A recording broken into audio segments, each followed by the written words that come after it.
Halo adik-adik, Assalamualaikum warahmatullahi wabarakatuh. Salam sejahtera untuk kita semua. Shalom. Semoga kita selalu diberikan kesehatan pada hari ini. Adik-adik, dalam kesempatan kali ini kita kembali bertemu masih dalam mata kuliah pengantar ekonomi mikro, di mana pada hari ini kita akan berdiskusi mengenai elastisitas permintaan dan elastisitas penawaran, di mana di dalamnya nanti kita akan berbicara mengenai beberapa sub pokok materi. Yang pertama yaitu tentang pengertian elastisitas permintaan. Yang kedua tentang koefisien elastisitas permintaan harga. Lalu ada juga jenis-jenis elastisitas permintaan dan faktor-faktor penentu elastisitas permintaan serta jenis elastisitas permintaan yang lain. Lalu kita juga akan membahas mengenai elastisitas penawaran dan faktor-faktor yang mempengaruhi elastisitas penawaran. Nah, adik-adik, tanpa membuang waktu, mari saja kita masuk ke sub materi yang pertama, yaitu tentang pengertian elastisitas permintaan. Satu pertanyaan yang selalu muncul, apakah yang akan terjadi terhadap permintaan suatu barang apabila harga mengalami penurunan sebanyak 5%? Yang dapat dikatakan sekarang ini adalah, sesuai dengan hukum permintaan yang telah diterangkan pada minggu lalu, permintaan pasti akan bertambah. Masalahnya, besarnya pertambahan itu akan berbeda dari satu keadaan dengan keadaan yang lainnya. Begitu pula akan berbeda dari satu barang dengan barang lainnya. Nah, pertambahan permintaan mungkin jauh melebihi angka 5% tadi, atau mungkin pula tidak mencapainya. Kalau pertumbuhan harga yang kecil menimbulkan perubahan besar terhadap jumlah barang yang diminta, maka dikatakan bahwa permintaan barang tersebut bersifat responsif terhadap perubahan harga, atau juga bisa dikatakan permintaannya adalah elastis. Sebaliknya, apabila perubahan harga relatif besar tetapi permintaannya tidak banyak berubah, maka dikatakan bahwa permintaannya tidak responsif atau tidak elastis. Nah, dalam analis ekonomi, secara teori maupun praktek sehari-hari adalah sangat berguna untuk mengetahui sampai sejauh mana responsif permintaan terhadap perubahan harga. Oleh sebab itu, perlu dikembangkan suatu pengukuran kuantitatif yang menunjukkan sampai di mana besarnya pengaruh perubahan harga terhadap perubahan permintaan. Ukuran ini dinamakan dengan elastis permintaan. Hal ini menurut Sadono Sukirno. Jadi dia mengatakan bahwa elastisitas permintaan ialah suatu pengukuran kuantitatif yang menunjukkan sampai di mana besarnya pengaruh perubahan harga ke atas perubahan permintaan. Adapun pengertian-pengertian lain seperti yang telah saya paparkan di sini, adik-adik dapat membacanya lalu dapat menyimpulkan sendiri mengenai makna dari elastisitas permintaan. Begitu. Selanjutnya saya juga akan membahas mengenai koefisien elastisitas permintaan harga, di mana di sini saya paparkan mengenai rumus untuk menghitung koefisien elastisitas tersebut. Dalam analisis elastisitas permintaan harga lebih kerap dinyatakan sebagai elastisitas permintaan. Nilai perbandingan antara presentasi perubahan jumlah diminta dengan presentasi perubahan harga disebut dengan koefisien elastisitas permintaan. Di bawah ini diterangkan mengenai cara menghitung koefisien elastisitas permintaan. Nah, koefisien permintaan adalah suatu angka penunjuk yang menggambarkan sampai seberapa besarkah perubahan jumlah yang diminta apabila dibandingkan dengan perubahan harga. Koefisien elastisitas permintaan dihitung dengan rumus di bawah ini, yaitu elastisitas permintaan sama dengan persentase perubahan jumlah barang yang diminta dibagi dengan persentase perubahan harga. Misalkan harga barang berubah dari P menjadi P1 dan jumlah barang yang diminta berubah dari Q menjadi Q1, maka rumus di atas dapat dinyatakan sebagai berikut. Elastisitas permintaan sama dengan Q1 dikurang Q dibagi Q per P1 dikurang P dibagi P. Dengan rumus yang telah diterangkan di atas dapat dihitung besarnya koefisien elastisitas permintaan, atau dengan singkat, elastisitas permintaan apabila diketahui besarnya perubahan harga dan perubahan jumlah yang diminta. Lalu saya akan menjelaskan dalam dua contoh. Yang pertama yaitu contoh ketika terjadi penurunan harga atau contoh kasus harga penurunan. Misalkan kita ingin mengetahui besarnya koefisien elastisitas dari permintaan beras, di mana didapati bahwa pada waktu harga beras adalah Rp4.000 per kilogram, jumlah beras yang dibeli oleh konsumen adalah 10.000 kilogram. Dan pada waktu harga 3.000 per kilogram atau menurun, maka jumlah beras yang ingin dibeli adalah 15.000, berarti barangnya meningkat. Dengan menggunakan rumus yang telah diterangkan dan dengan menggantikan nilai-nilai di atas dalam rumusan tersebut, dapatlah elastisitas permintaan beras dihitung sebagai berikut. Ya, jadi kita tinggal masukkan angkanya saja. Yang pertama 15.000 dikurang 10.000 dibagi 10.000 sama dengan 1/2 atau 0,5. Lalu yang kedua yaitu kita masukkan perubahan harganya. Tadi perubahan barang, sekarang perubahan harganya. Kita tinggal 3.000 dikurang 4.000 dibagi 4.000.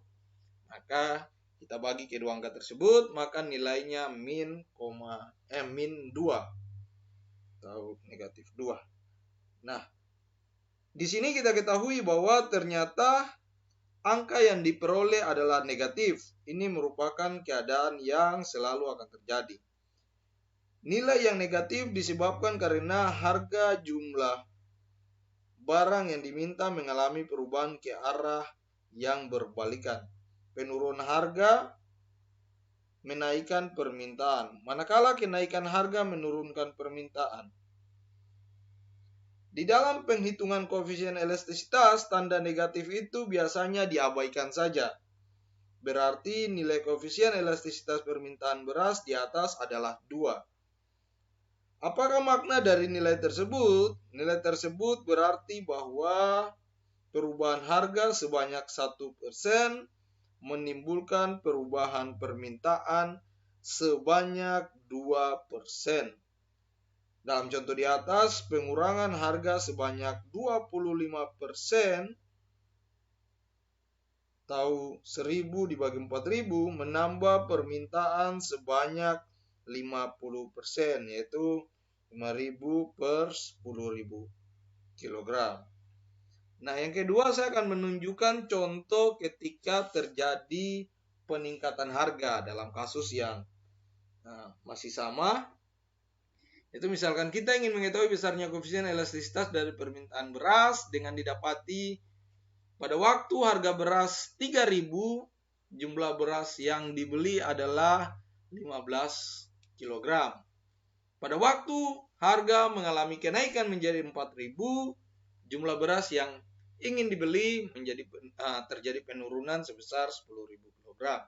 Dengan menggunakan rumus yang telah diterangkan, maka dapatlah elastisitas permintaan beras dihitung dengan nilai koefisien elastisitas diperoleh sebagai berikut.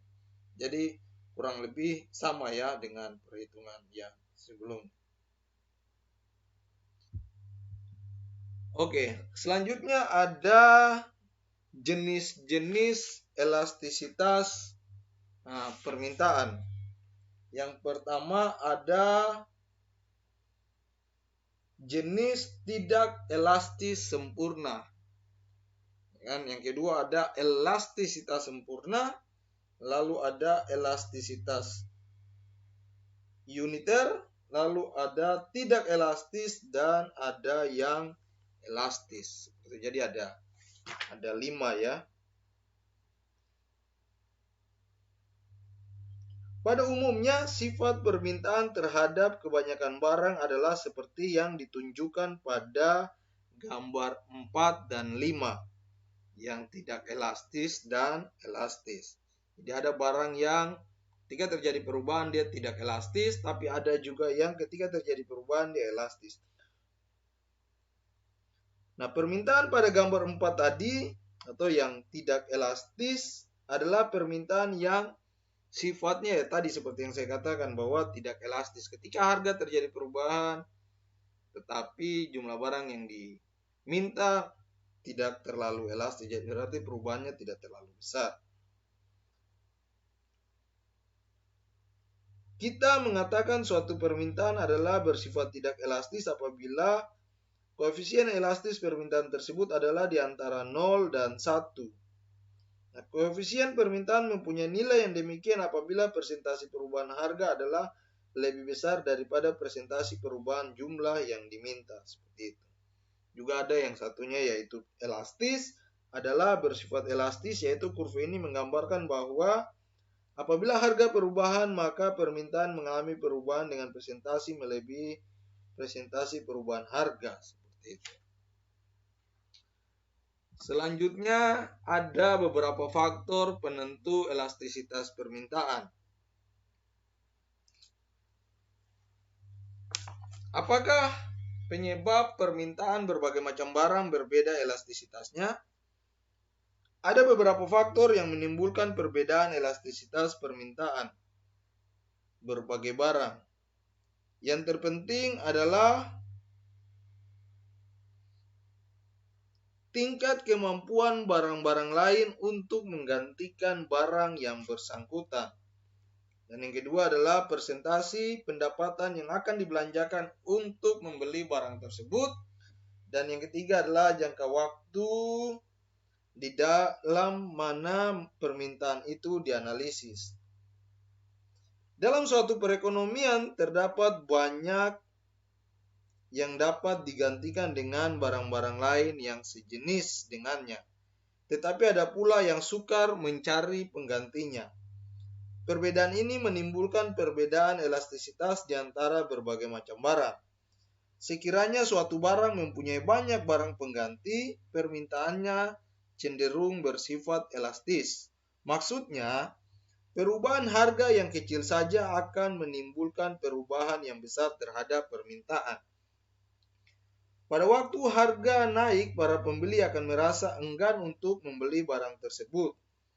Mereka lebih suka menggunakan barang-barang lain sebagai penggantinya, yang harganya tidak mengalami perubahan. Sebaliknya, pada waktu harga terjadi penurunan, para pembeli melihat bahwa barang tersebut lebih murah daripada barang penggantinya dan beramai-ramai untuk membeli barang tersebut. Inilah yang menyebabkan permintaannya bertambah dengan cepat. Permintaan terhadap barang yang tidak banyak mempunyai barang pengganti adalah bersifat tidak elastis karena beberapa hal. Yang pertama, kalau harga naik, para pembeli sukar memperoleh barang pengganti dan oleh karenanya harus tetap membeli barang tersebut. Oleh sebab itu permintaan tidak banyak berkurang. Yang kedua, Kalau harga turun, permintaannya tidak banyak bertambah karena tidak banyak tambahan pembeli yang pindah dari membeli barang yang tersebut dengan barang pesaingnya karena sangat sulit untuk didapatkan. Dari uraian di atas dapat dirumuskan bahwa semakin banyak jenis barang pengganti terhadap suatu barang, semakin elastis permintaannya. Seperti itu. Yang kedua yaitu persentase pendapatan yang dibelanjakan.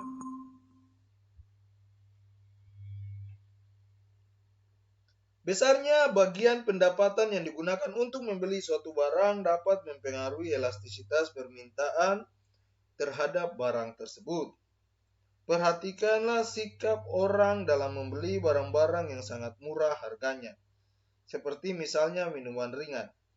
Kalau seorang itu sudah menyukai suatu jenis barang minuman ringan tertentu, kenaikan harga minuman ringan tidak akan banyak mempengaruhi permintaannya. Ia akan tetap membeli jenis minuman ringan yang sama.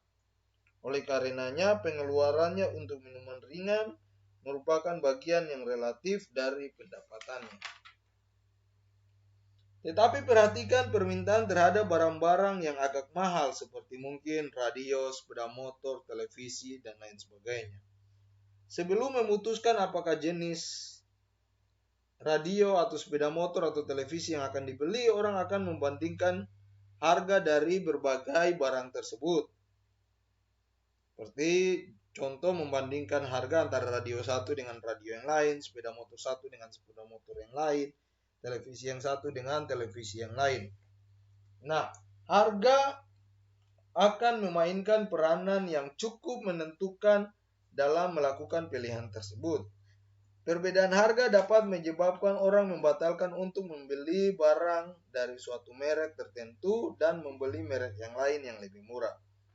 Berdasarkan pengamatan seperti itu dapat dikatakan bahwa semakin besar bagian pendapatan yang diperlukan untuk membeli suatu barang, semakin elastis permintaan terhadap barang tersebut. Yang ketiga yaitu jangka waktu analisis. Jangka waktu di dalam mana permintaan terhadap suatu barang diamati juga mempengaruhi terhadap elastisitasnya. Semakin lama jangka waktu di mana permintaan itu dianalisis, semakin elastis permintaan terhadap suatu barang. Selanjutnya saya juga akan menjelaskan mengenai jenis-jenis elastisitas permintaan yang lain. Pembicaraan tentang elastisitas yang telah dilakukan sampai sekarang ini masih terbatas kepada memperhatikan perkaitan di antara perubahan harga dengan permintaan. Konsep elastisitas yang telah dibincangkan mengukur sampai di mana responsifnya permintaan apabila harga mengalami perubahan. Elastisitas seperti ini telah dinyatakan dalam pendahuluan atau dalam paparan saya yang tadi bahwa elastisitas permintaan harga selain disebabkan oleh perubahan harga, permintaan juga dapat berubah sebagai akibat dari perubahan faktor-faktor lain. Kita dapat juga melihat sampai di mana perubahan faktor-faktor itu dapat menimbulkan perubahan permintaan. Dua faktor yang sering dilihat pengaruhnya terhadap perubahan terhadap permintaan harga barang lain dan pendapatan pembeli. Jadi ada dua yaitu harga barang lain dan pendapatan pembeli. Nah, di sini yang pertama kali akan kita bahas yaitu elastisitas permintaan silang. Koefisien yang menunjukkan sampai di mana besarnya perubahan permintaan terhadap suatu barang apabila terjadi perubahan terhadap harga barang lain dinamakan elastisitas permintaan silang atau yang bisa diringkas elastisitas silang.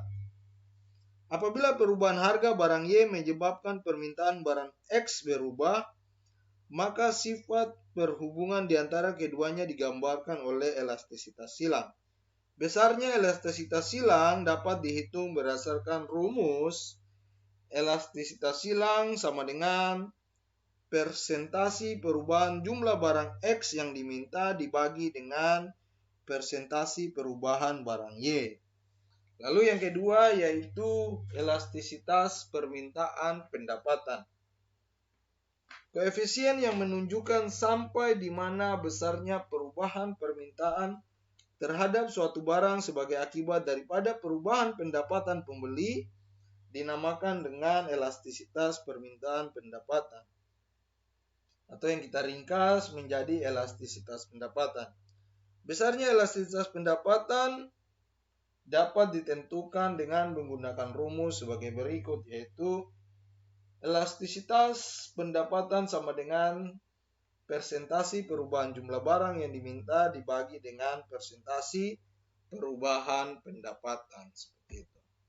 Oke, adik-adik, selanjutnya kita akan masuk kepada elastisitas penawaran.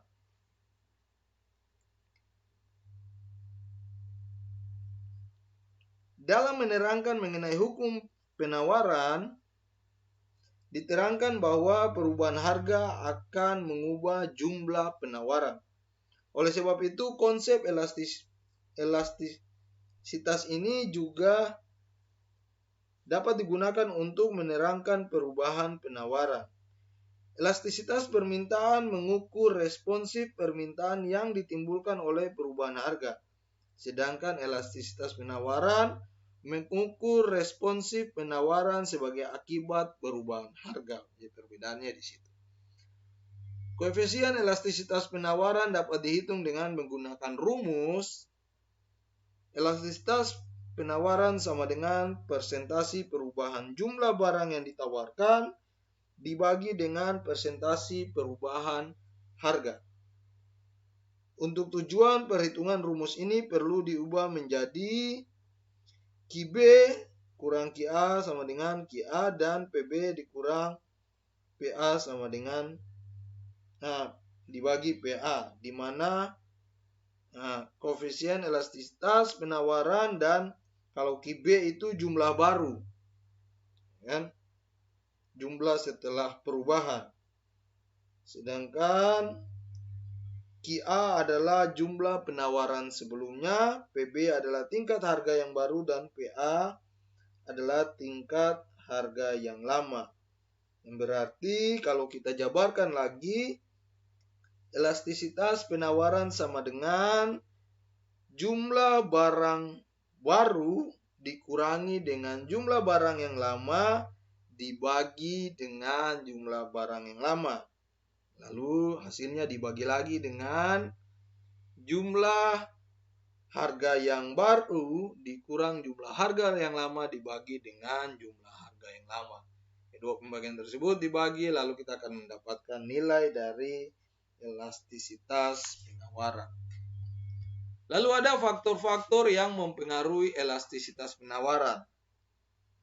Ada dua faktor yang dianggap sebagai faktor yang sangat penting dalam menentukan elastisitas penawaran, yaitu yang pertama sifat dari perubahan biaya produksi, dan kedua jangka waktu di mana penawaran tersebut dianalisis. Bagaimana biaya produksi akan berubah sekiranya harus dilakukan perubahan produksi? Sangat besar pengaruhnya kepada elastisitas penawaran. Penawaran akan bersifat tidak elastis apabila kenaikan penawaran hanya dapat dilakukan dengan mengeluarkan biaya yang sangat tinggi.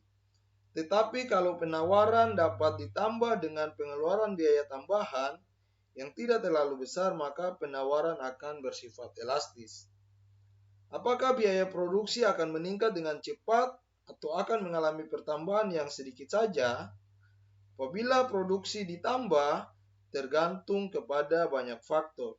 Salah satu faktor penting adalah sampai di mana tingkat penggunaan kapasitas alat produksi yang dimiliki perusahaan.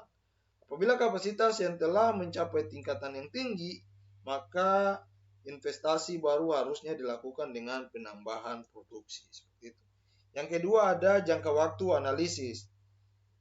Di dalamnya menganalisis pengaruh waktu kepada elastisitas penawaran biasanya dibedakan menjadi 3 jangka waktu, yaitu masa amat singkat, terus ada jangka pendek dan jangka panjang seperti itu. Oke adik-adik, saya kira itu yang bisa saya sampaikan dalam pertemuan kita kali ini. Selanjutnya akan kita bahas lebih lanjut pada saat melakukan pertemuan. Saya kira itu, terima kasih. Wassalamualaikum warahmatullahi wabarakatuh. Salam sejahtera untuk kita semua. Shalom. Semoga adik-adik diberikan kesehatan.